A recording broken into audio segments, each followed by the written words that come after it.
বিসমিল্লাহির রহমানির রহিম।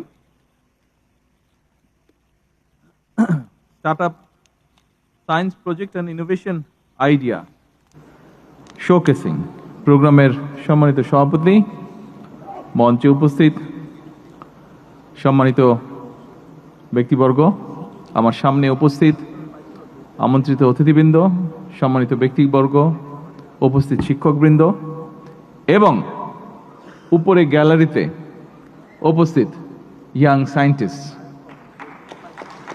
আসসালামু আলাইকুম।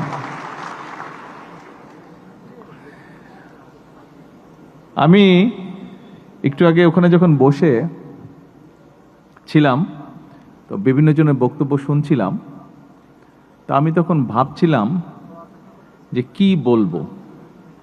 যদিও আমাকে আমার অফিস থেকে বিভিন্ন বিষয়ে রিসার্চ করে একটা বক্তব্য তৈরি করে দেওয়া হয়েছে, তাই আমি ভাবছিলাম যে এই বক্তব্যটা দিব নাকি আমি আজকে ফিউচার বাংলাদেশের যারা এই ফিউচারদের সাথে আমার কিছু চিন্তা ভাবনা এক্সচেঞ্জ করব। এটা নিয়ে একটা ডিবেট হচ্ছিল আমার নিজের মনের মধ্যে। তো ডিবেটটাতে পরে আমি চিন্তা করলাম যে না, এই প্রিন্টেড কপি থেকে বলবো না। আমি যেটা ভালো হোক মন্দ হোক, যেটা আমি ফিল করছি আমার সায়েন্টিস্টদের সাথে আমি বা ইঞ্জিনিয়ারদের সাথে আমি সেটা নিয়ে আলাপ করতে চাই। ছোট বন্ধুরা, আমার সামনে যদিও নিচতলে অনেকেই বসে আছেন, শিক্ষকবৃন্দ আছেন, বিভিন্ন আমন্ত্রিত অতিথিবৃন্দ আছেন, তবে আপনাদেরকে কিছুক্ষণের জন্য আমি ভুলে যেতে চাই। আপনারা শুনুন আমার কথা, কিন্তু আমি অ্যাড্রেস করতে চাই ওদেরকে। আশা করি আপনারা কিছু মনে করবেন না। আচ্ছা, আমি ছোট বন্ধুরা আজকে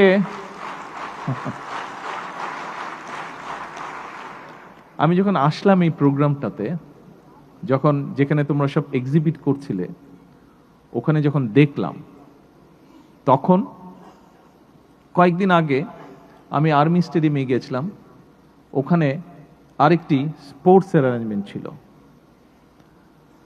তারপরে দুটো মিলে যখন আমার মাথার মধ্যে পুরা জিনিসটা ভেসে উঠল, তোমাদের এই যে প্রজেক্টগুলো এক্সিবিট করছিলে, ওই দিন যেই খেলোয়াড়দেরকে দেখলাম, সব কিছু মিলে পুরা সিনারিওটা যখন আমার মাথার মধ্যে আসলো, যখন আমি কল্পনার ভিতরে আমার আসলো পুরা সিনারিওটা, আমার নিজেকে খুব কনফিডেন্ট মনে হলো। এই স্টেজে যখন উঠলাম, ওখানে যখন বসলাম, খুব একটা কনফিডেন্ট ভাব লাগছে। ইয়েস, আমরা পারবো, আমরা পারবো। যাদের সামনে এইরকম ভবিষ্যৎ আছে, যাদের মধ্যে এরকম মেধা আছে, ওই মাঠের মধ্যে যাদেরকে আমি দেখে এসেছি খেলতে, আমার কাছে মনে হচ্ছে ইয়েস, বাংলাদেশের গেম চেঞ্জার হচ্ছে তোমরা।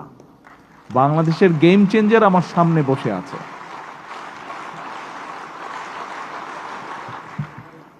আজকে আমরা এখানে একটা অনুষ্ঠানে মিলিত হয়েছি।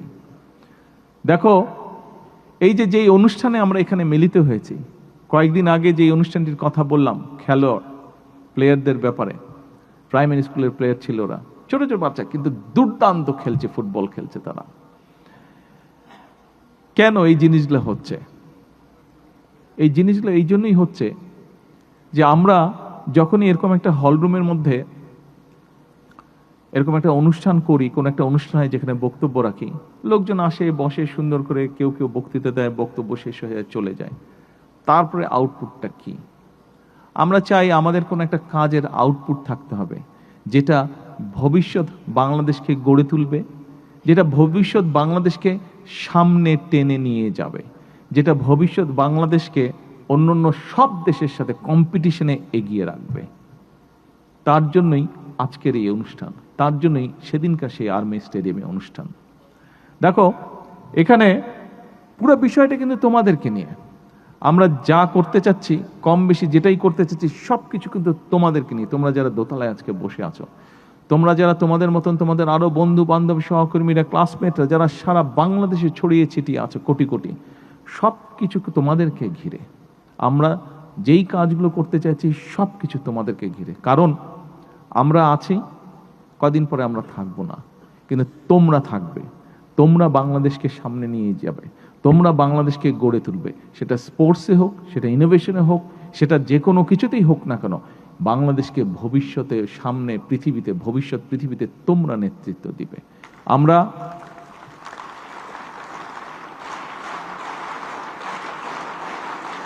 এবং সেজন্যই এখানে মাহাদি আমিন যখন বক্তব্য রাখছিল, এখানে মন্ত্রী সাহেব যখন বক্তব্য রেখেছেন, সেক্রেটারি সাহেব যখন বক্তব্য রেখেছেন, ওনাদের কথা থেকে কিছু কিছু জিনিস তোমরা জানতে পেরেছ। এই যে শিক্ষা ব্যবস্থার মধ্যে আমরা স্পোর্টসকে নিয়ে আসতে চাইছি, শিক্ষা ব্যবস্থার মধ্যে আমরা যে কালচারকে নিয়ে আসতে চাইছি, এই যে ইনোভেশনকে যে নিয়ে আসতে চাইছি, এটা কিন্তু হঠাৎ করে আমরা চিন্তা করিনি। এই যে এখানে মাহাদি আমিন আমার পাশে বসে আছে, এই মাহাদি আমিন এবং আমি এই যে এই পরিকল্পনাগুলো, এই যে দেখো তোমরা নিশ্চয়ই এর মধ্যে জানো, হয়তো কেউ কেউ পার্টিসিপেটও করেছো, সেটা হচ্ছে নতুন করি স্পোর্টস বা নতুন করি, বা এই যে অন্য স্পোর্টস যেটা এডুকেশন মিনিস্ট্রির আন্ডারে হচ্ছে। আমরা অলরেডি বলেছি কালচারাল মিনিস্ট্রি থেকে আজকে যেরকম ইনোভেশন নিয়ে প্রোগ্রাম হয়েছে, ঠিক কালচারাল মিনিস্ট্রি থেকেও প্রোগ্রাম হবে স্কুলে স্কুলে, কলেজে কলেজে। বাচ্চাদের কে গান করতে পারে, কে ছবি আঁকতে পারে, কে কবিতা আবৃত্তি করতে পারে, কে কোরআন কেরাত করতে প্রতিযোগিতা করতে পারে। এই যে তোমাদের মধ্যে থেকে যে বের করে নিয়ে আসতে চাইছি আমি, এই পরিকল্পনাগুলো কিন্তু গত 10-12 বছর ধরে আমরা করছি। মাহাদি আমিন যখন অক্সফোর্ডে পড়তো, ওর সাথে বসে বসে বসে বসে বসে বসে আমরা এই পরিকল্পনাগুলো করতাম, যে আমরা যখন যদি সুযোগ পাই, ইনশাল্লাহ সামনে সুযোগ পেলে তখন আমরা এই কাজগুলো করব।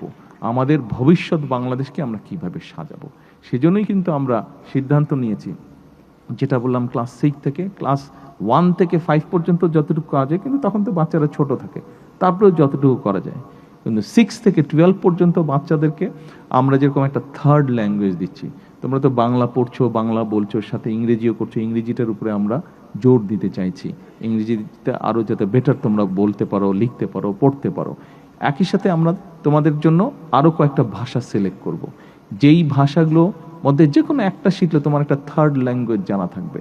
তার ফলে তুমি দেশের ভিতরেই হোক, এই যে এখানে দেখো একটু আগে আমাদের দুটো মেয়ে কি সুন্দর চাইনিজ ভাষায় কথা বললো। এখন এই যে যখন চায়নায় যাবে, ওরা যদি চায়নায় যায়, ওদের কিন্তু কোনো সমস্যা হবে না।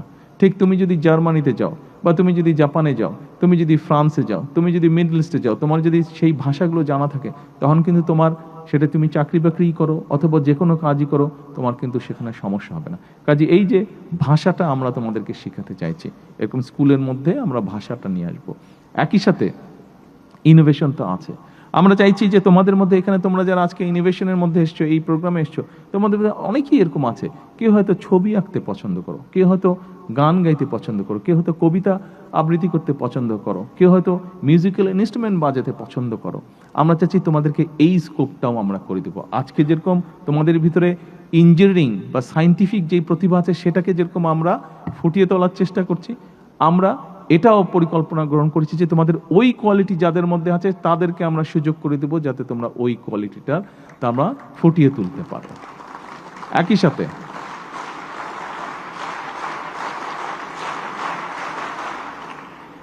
সাথে এটা তো গেল কালচারের ব্যাপার, গেল ইনোভেশন ব্যাপার। এরপরে আসো, তোমাদের মধ্যে নিশ্চয়ই এরকম অনেকে আছে কোনো না কোনো স্পোর্টসে ভালো, হয়তো ফুটবলে অথবা ভলিবলে অথবা সুইমিংয়ে অথবা ব্যাডমিন্টনে অথবা ক্রিকেটে, কোনো না কিছু। আমরা কতগুলো স্পোর্টস তোমাদের সিলেবাসের মধ্যে নিয়ে আসবো। কাজে যার যেটা ভালো লাগবে, ছেলে হোক মেয়ে হোক, যার যেটা ভালো লাগবে, তুমি নিজেকে ওইভাবে তৈরি করে তুলবে, তুমি ওই স্পোর্টসটাতে তোমার স্কিলনেসটা ডেভেলপ করবে তুমি। অর্থাৎ এখন যদি তুমি চিন্তা করো, এবং একই সাথে আমরা ওটা ক্লাস 8 থেকে হচ্ছে না, ভোকেশনালটা 6 থেকে 8 পর্যন্ত থিওরি, তারপরে প্র্যাকটিক্যাল যাচ্ছে। হ্যাঁ, ক্লাস 6 থেকে আমরা একদম ক্লাস 10 পর্যন্ত আমরা ভোকেশনালি নিয়ে যাচ্ছি, থিওরি এবং প্র্যাকটিক্যাল দুটো।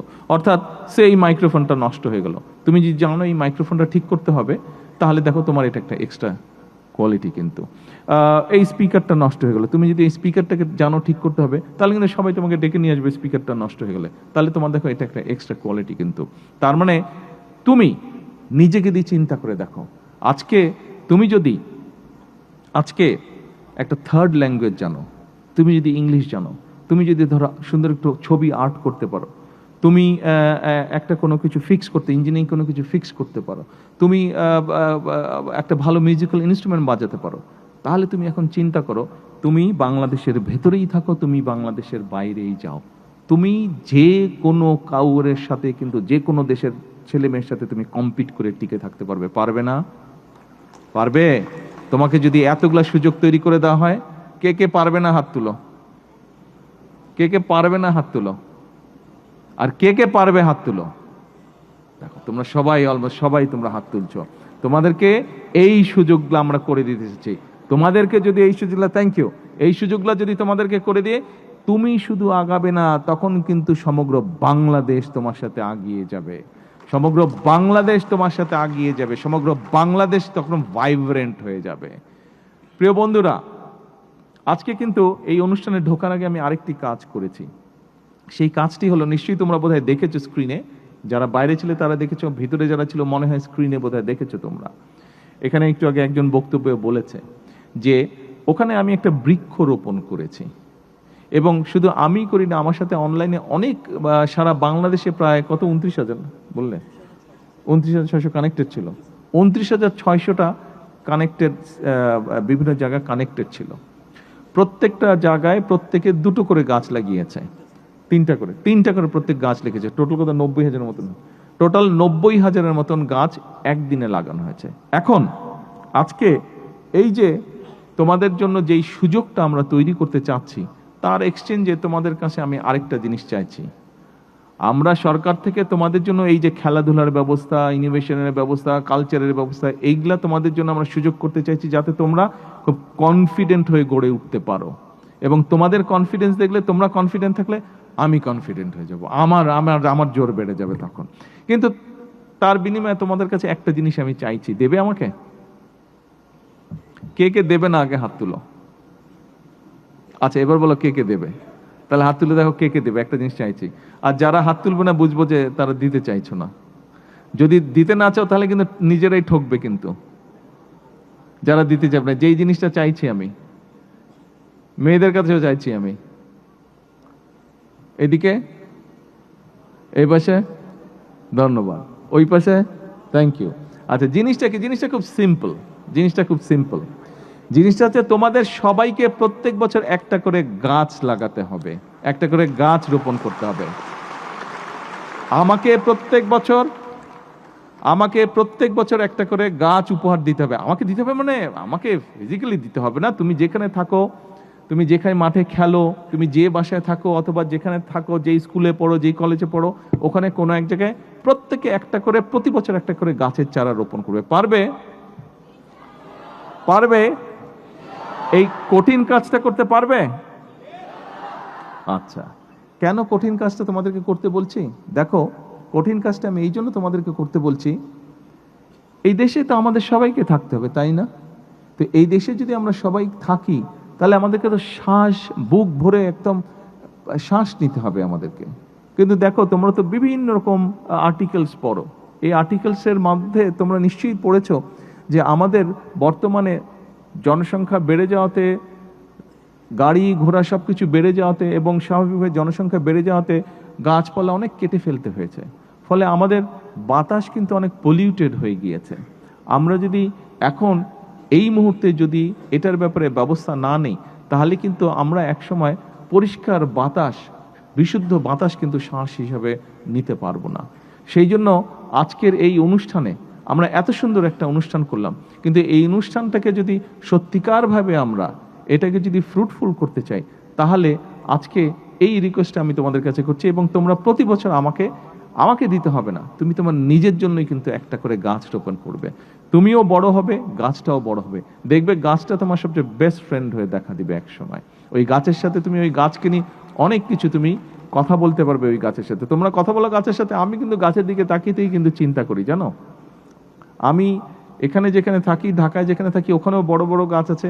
আমি লন্ডনে যেই বাসাটা থাকতাম, ওখানে আশেপাশে অনেক বড় বড় গাছ ছিল, এবং আমি মাঝে মাঝে গাছের দিকে তাকিয়ে থেকে সারাদিন তাকিয়ে থেকে হাঁটতাম, জানো। এটা একটা ডিফারেন্ট ফিলিং কিন্তু, যখন বড় গাছ দেখবে খুব সুন্দর লাগে দেখতে। গাছের যখন বাতাস হয়, যখন গাছটা নড়াচড়া করে, গাছটা দেখতে তখন খুব সুন্দর লাগে, অদ্ভুত একটা ভালো লাগার ফিলিং থাকে। আমার বিশ্বাস তোমরা যখন একটি গাছকে চারা রোপণ করবে, গাছটা যখন বড় হবে, তোমরা এই ফিলিংটি তোমরাও পাবে, এবং ওই গাছের দিকে তাকিয়ে তুমি অনেক কিছু ভাবতে পারবে, অনেক পরিকল্পনা করতে পারবে। আমি করি, তোমাদের সাথে শেয়ার করলাম আমার একটা সিক্রেট কথা। আমি কিন্তু গাছের দিকে তাকিয়ে থেকে অনেক পরিকল্পনা করি, অনেক কিছু চিন্তা করি আমি। এখন ছোট বন্ধুরা আসো, বক্তব্য অনেক হচ্ছে, আমি জানি তোমরা সেই সকালবেলা এসছো, এখন অনেকের ধৈর্যচ্যুতির ঘটনা ঘটেছে। এখন এই যে বাংলাদেশ, তোমরা অনেকেই স্লোগান দিয়েছো, সবার আগে বাংলাদেশ। সবার আগে বাংলাদেশ স্লোগানটা তোমরা দিয়েছো বই কি, কিন্তু এই স্লোগানটা না তোমাদেরকে ফিল করতে হবে, তোমাদেরকে অনুধাবন করতে হবে। শুধু স্লোগান দিলে চলবে না। কেন সবার আগে বাংলাদেশ? এই জন্যই সবার আগে বাংলাদেশ, কারণ আজকে তোমরা আছো। তোমাদেরকে আমরা দেখতে পারি বলেই আমরা মনে করি তোমরা পারবে, সেই আত্মবিশ্বাস তোমাদের মধ্যে আছে বলেই আমি ওই স্লোগানটা দিয়েছি, সবার আগে বাংলাদেশ। কারণ তোমাদের মতন ভবিষ্যৎ,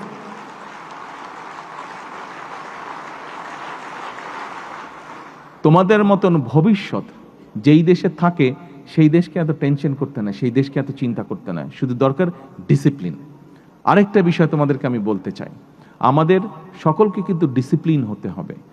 দেখো, নিশ্চয়ই সোশ্যাল মিডিয়া বা পত্রপত্রিকা বা টিভিতে দেখেছো, আমি নিজে অনেকবার বলেছি তোমাদের আরেকটা, বিশেষ করে এখানে বিএনসিসি তোমরা যারা আছো, এর বাইরে অন্য তোমরা যারা আছো, তোমাদের সবার কাছে আমার আরেকটি হেল্প চাই আমি। সেই হেল্পটা হচ্ছে, দেখো আমরা যেই জায়গায় থাকি, আমরা যেই পরিবেশে থাকি, আমরা যখন বিদেশে দেখি, টিভিতে দেখি বা কোনো ডকুমেন্টে দেখি, আমরা দেখি যে অনেকগুলো প্রায় ভালো ভালো যেগুলো দেশ, ওই দেশগুলো কিন্তু খুব পরিষ্কার, রাস্তাঘাট সব কিছু, বাগান টাগান সব কিছু কিন্তু খুব পরিষ্কার। কিন্তু আমরা চলো যদি যাই বাইরের রাস্তাগুলোতে, যে আমাদের রাস্তাগুলো অনেক ময়লা। এটা তো বাইরে থেকে এসে কেউ ময়লা করছে না, আমরা তো নিজেরাই ময়লা করছি, তাই না? আমরা নিজেরাই ময়লা করছি। আমরা কি সবাই মিলে কি আমরা পরিষ্কার রাখতে পারি না আমাদের দেশটাকে? সবাই মিলে কি আমরা আমাদের রাস্তাঘাট, বিভিন্ন পাবলিক প্লেস যেগুলো আছে, আমরা পরিষ্কার রাখতে পারি না? পারি? তোমরা কি এই হেল্পটা আমাকে করবে? হ্যাঁ, তাহলে আমরা এখন থেকে সবাই মিলে একটা কাজ করার চেষ্টা করব। আমাদের আশেপাশে কেউ যদি কোনো পাবলিক প্লেসে ময়লা ফেলে, জায়গাটা ময়লা হয়, আমরা পরিষ্কার করব ওটা যতটুকু সম্ভব, এবং যে ফেলছে তাকে আমরা বলবো এই কাজটা করা অন্যায়, তাকে আমরা লজ্জা দিব যে এই পাবলিক প্লেসে ময়লা ফেলতে হয় না, সেটা কাগজ হোক, খাবার দাবার হোক, যেটাই হোক, আমরা তাকে লজ্জা দিব যে এইখানে ময়লা ফেলে যায় না, ময়লা ফেলতে হয় না।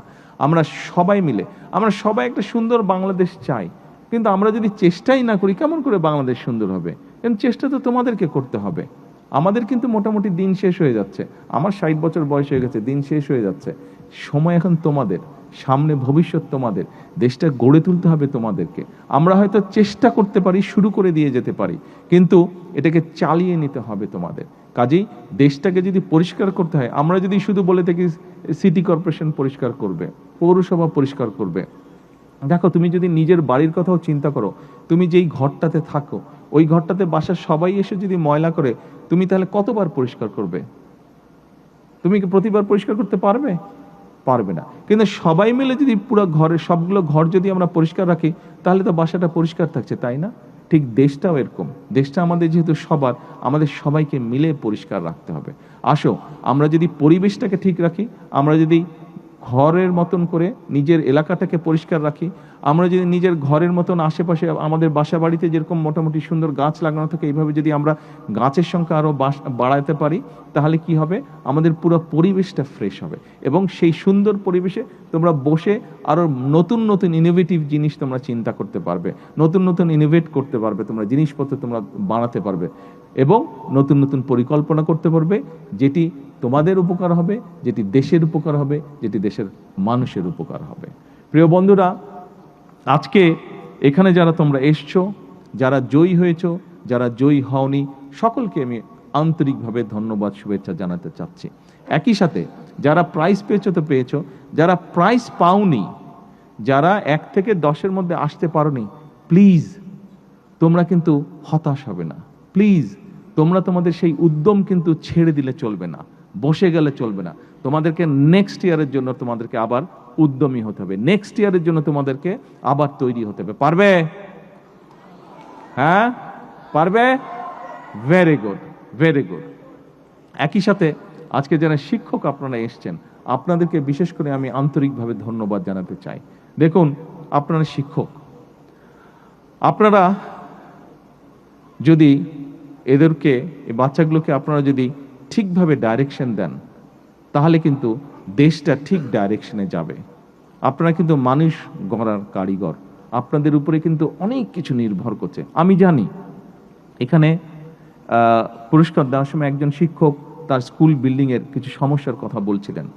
আমাদের অনেক সমস্যা আছে, আমরা কেউ বলছি না যে সমস্যা নেই, কিন্তু এই সমস্যাগুলো একদিনে যেমন আমরা সমাধান করতে পারবো না, আমাদেরকে পর্যায়ক্রমিকভাবে সমাধান করতে হবে। কিন্তু এটাও ঠিক, একটা দেশে মানুষ অর্থাৎ যারা ভবিষ্যৎ, এদের যদি শিক্ষা থাকে, এদের যদি সঠিকভাবে মানবিকতা থাকে এবং এদের যদি দেশের প্রতি প্রেম থাকে, মূল্যবোধ থাকে, তাহলে এর চেয়ে আর বড় সম্পদ কোনোটা হতে পারে না। এবং সেই সম্পদকে যদি আমরা সঠিকভাবে কাজে ব্যবহার করতে পারি, সেই সম্পদকে সঠিকভাবে দেশের জন্য ব্যবহার করতে পারি, তাহলেই আমরা আমাদের সেই কাঙ্ক্ষিত বাংলাদেশকে গড়ে তুলতে পারবো। প্রিয় শিক্ষকবৃন্দ, আমি জানি বিভিন্ন জন আপনারা বিভিন্ন সমস্যার মধ্যে আছেন, কষ্টের মধ্যে আছেন। তারপরে আসুন, আমরা কম বেশি প্রত্যেকের অবস্থানে কিছু না কিছু সমস্যা, কষ্টের মধ্যে আছি। সেই কষ্টের মধ্যে থেকেই আপনারা এতদূর নিয়ে এসেছেন। আসুন আমরা যদি সকলে মিলে চেষ্টা করি, তাহলে সেই কষ্টটাও আমরা যেমন কিছুটা অনেকটাই হয়তো ইনশাল্লাহ কমিয়ে ফেলতে পারবো, কিন্তু একই সাথে আমরা একটা সুন্দর বাংলাদেশ গড়ার কাজও শুরু করতে পারবো। পরিশেষে আমি শিক্ষা মন্ত্রণালয় সহ এই সুন্দর অনুষ্ঠানটিকে সুন্দরভাবে উপস্থাপন করার জন্য যারা যারা কষ্ট করেছেন, প্রত্যেকটি মানুষকে আমার আন্তরিক শুভেচ্ছা এবং ধন্যবাদ জানিয়ে, এবং ফিউচার বাংলাদেশের একটি শক্তিশালী ফিউচার, এই প্রত্যাশা ব্যক্ত করে আমার বক্তব্য শেষ করছি। আল্লাহ হাফেজ। বাংলাদেশ জিন্দাবাদ।